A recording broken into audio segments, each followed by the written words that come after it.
orang lain. Selanjutnya ada di sini itu di communication skill ini ada lagi, yaitu komunikasi yang efektif. Bagaimana sih komunikasi yang efektif itu? Nah, ada beberapa komunikasi yang membuat membuat suatu komunikasi itu menjadi efektif, yaitu ada ciri-cirinya. Yang pertama itu memiliki tujuan yang jelas. Nah, kenapa harus memiliki tujuan yang jelas? Karena apapun itu, apapun pesannya, apapun informasinya harus jelas, bukan? Kalau misalkan enggak jelas, itu kan agak bisa membuat si penerima itu bingung. Sebenarnya dia mau ngasih informasi apa sih, bukan?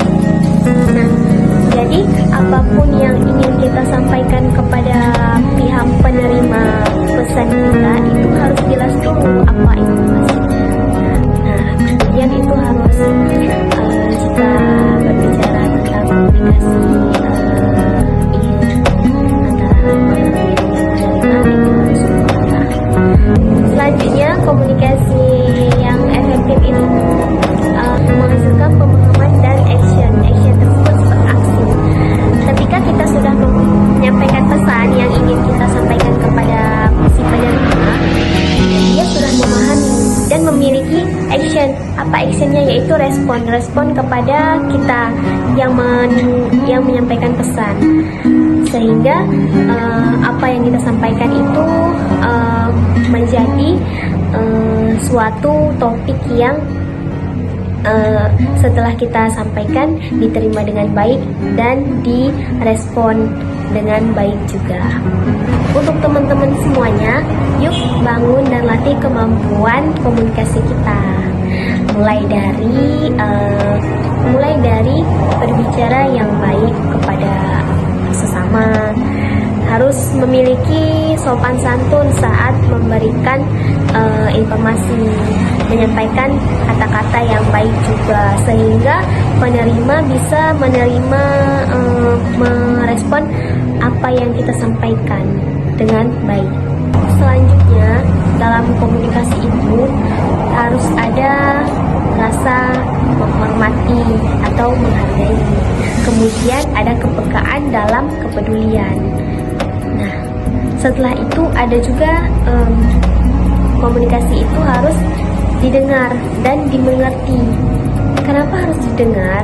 Karena jika tidak kita dengar apa yang disampaikan oleh si pengirim, kita tidak akan bisa memahami apa maksud dan tujuan dari pesan tersebut.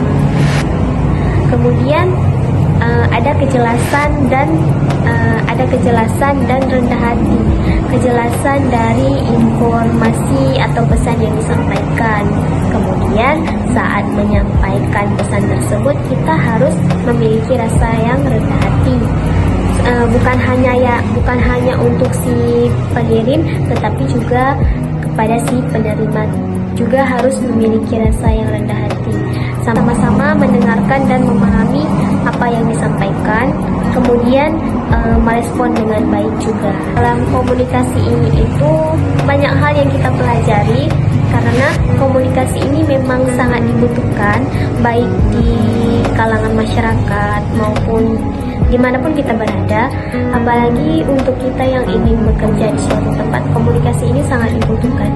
Salah satunya itu yang sangat menguntungkan dalam mempelajari komunikasi yang baik itu adalah jika kita tidak pandai dalam berbicara, gaya bahasa ataupun semacamnya dalam hal public speaking, mungkin kita harus mempelajari bagaimana komunikasi yang baik dulu.